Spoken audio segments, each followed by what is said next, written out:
ఎప్పటికప్పుడు తాజా వార్తలను అందిస్తున్న జీకే న్యూస్ కు స్వాగతం.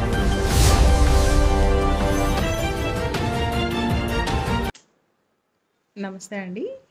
నా పేరు సుధా కొనకళ్ళ, అనువంశిక వైద్యురాలిని, మా సత్తుపల్లి. ఈరోజు రకరకాల మొక్కలతో మీ ముందుకి మొక్కల ఉపయోగాల గురించి మీకు చెప్తూ ఉంటాను కదా. అలాగే ఈరోజు రేగి మొక్క అందరికీ సుపరిచితమైంది, బాగా తెలిసిన మొక్కే. రేగి మొక్క ఉపయోగాలు ఏమిటో తెలుసుకుందాం. మనం డిసెంబర్, జనవరి ఆ టైంలో మనకు బాగా రేగిపళ్ళు వస్తాయి కదా.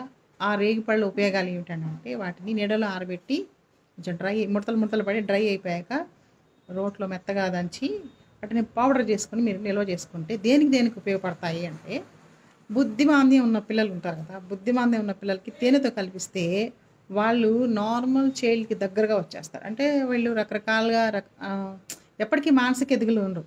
ఎంఆర్, మెంటలీ రిటార్డెడ్ చైల్డ్స్ అనమాట. వీళ్ళు అద్భుతంగా వీళ్ళకి ఫలితాలు వస్తాయి.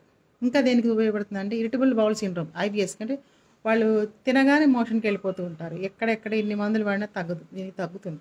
అమీబియాసిస్ తగ్గుతుంది. కొంతమంది పేషెంట్స్ విపరీతంగా వేడి చేస్తుందని అంటే, మీరు సగ్గుబియ్యం జావ తాగండి, బార్లీ జావ తాగండి, ఆనవకాయ రసం తాగండి, సబ్జా గింజలు తాగండి, తర్వాత రాత్రిపూట వట్టివేళ్ళు ధనియాలు నీళ్ళలో నానబెట్టుకుని తాగండి అని చెప్తూ ఉంటారు. ఏది చేసినా తగ్గట్లేదు మేడం గారు అంటారు. అలాంటి వాళ్ళకి ఈ రేగుపళ్ళు చూర్ణం మజ్జిగలో ఒక స్పూన్ కలిపి ఇవ్వండి, ఒంటిలో వేడి అద్భుతంగా తగ్గుతుంది. దీంతో పాటుగా ఇంక దేనికి రేగుపళ్ళు చూర్ణం ఉపయోగపడుతుంది అంటే, మానసిక ఒత్తిడి బాగా స్ట్రెస్ ఫీల్ అవుతూ ఉంటారు. అట్లాంటి వాళ్ళు రేగుపళ్ళు చూర్ణం తీసుకుంటే ఉంది. అలాగే మీకు గాల్ బ్లాడర్లో కాకుండా, కిడ్నీలో కాకుండా, మూత్రాశయం, బ్లాడర్లో కూడా రాళ్ళు ఉంటాయి. ఆ రాళ్ళని ఇది కరిగిస్తుంది రేగుపళ్ళ చూర్ణం. ఇంకా కొంతమందికి స్పెర్మ్ కౌంట్ అనేది 0 ఉంటుంది.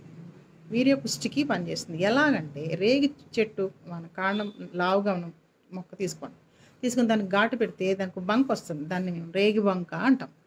ఈ రేగి బంకని ఒక స్పూన్ తీసుకొని చక్కగా ఒక స్పూన్ ఆవు నెయ్యి. ఆవు ఎలా అంటే కట్టేసి పెంచింది కాదు. మామూలుగా ఊర్లో కానీ అడవిలో కానీ అది మేయటానికి వెళ్ళి సాయంత్రానికి ఇంటికి వస్తే తీసిన పాలు ఉంటాయి కదా, దానితో తీసిన నెయ్యి స్వచ్ఛమైంది. అది ఆ ఆవు నెయ్యి ఇది కలిపి వాడండి. 3 నెలలకి టెస్ట్ చేయించుకోండి. దీన్ని రేగి బంకని ఆవు నెయ్యి కలిపి అద్భుతంగా ఉంటుంది.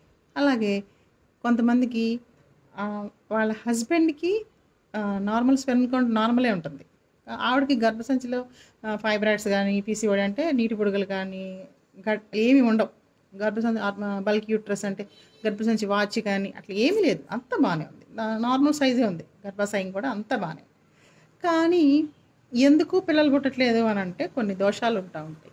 ఆ దోషాలను ఇది పోగొడుతుంది. ఎలా అంటే, రేగి చెట్టుకి పూత కూసే టైంలో అంటే మనకి అక్టోబర్, నవంబర్ ఆ టైంకి రేగి పూత వచ్చేస్తుంది. ఆ పూత తీసుకొని మెత్తగా నూరి ఒక్క స్పూను పూత తీసుకొని 2 వెల్లుల్లి గర్భాలు, వెల్లుల్లి పాయలు కాదు, 2 వెల్లుల్లి గర్భాలు తీసుకొని ఈ స్పూను రేగిపూత, ఈ 2 వెల్లుల్లి గర్భాలు కలిపి మెత్తగా నూరేసి పేస్ట్లా చేసి తినేసేయండి. ఉదయం సాయంత్రం మీరు ఉదయం సాయంత్రం అలా 40 రోజులు తీసుకోండి. 40 డేస్. మీరు అక్టోబర్లో మొదలు పెడితే దాదాపు మనకు రేగిపూత 40 డేస్ దొరుకుతుంది కాబట్టి సరిపోతుంది. మీకు అది మంచి ఫలితాన్ని ఇస్తుంది. అలానే జుట్టు ఊడిపోతుంది అనే సమస్య ప్రతిసారి చెప్తూ ఉంటారు. ఇదిగోండి, అంటే మీరు వాకింగ్ చేయరు, ఫాస్ట్ ఫుడ్ తింటాం మానేయరు, మాంసాహారం మానేయరు, కనీసం మినిమం సరిపడా వాటర్ తాగరు, షాంపూలు మానేయరు, కానీ జుట్టు కావాలి. ఎట్లా వస్తుంది? కనీసం ఇలాంటి చిట్కాలు చేయండి. ఏంటంటే, ఈ రేగాకుని మెత్తగా నూరి ఎక్స్టర్నల్ అప్లికేషన్ పెట్టేసేయండి. ఎక్స్టర్నల్ అప్లికేషన్ పెట్టేస్తే, అంటే పైపూతగా వాడితే జుట్టు పెరగడానికి చక్కగా జుట్టు పెరుగుతుంది. దీని తర్వాత ఈ కాండం పైపూత ఇది తీసుకొని, కాండం ఇదిగోండి, దీన్ని బెరడు అంటాం. దీన్ని తీస్తే దాన్ని తీసుకొని కషాయం చేసుకొని తాగితే కీళ్ళ నొప్పులు తగ్గుతాయి. కీళ్ళ నొప్పులు తగ్గిస్తుంది. కొంతమందికి చెమట దుర్వాసనతో కూడుకొని ఉంటుంది.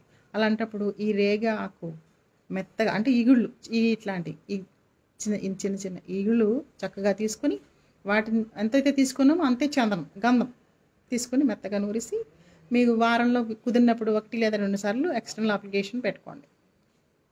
అప్పుడు మళ్ళీ ఒక అరగంట లేదా వీలైతే 1 గంట తర్వాత స్నానం చేయండి. చెమట అంటే దుర్వాసనతో కూడిన చెమట వాసన చక్కగా తగ్గిపోతుంది.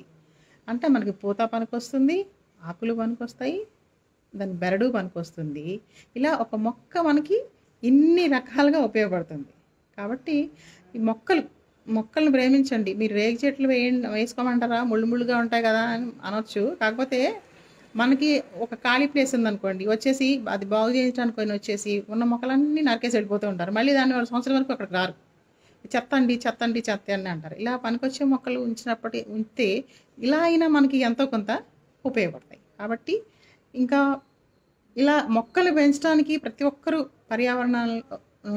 నాది కూడా ఒక పాత్ర ఉంది, నేను కూడా చేయాలి అని ప్రతి ఒక్కరు భావిస్తే కనుక మనం పర్యావరణాన్ని కాపాడుకోగలుగుతాం. నమస్తే అండి.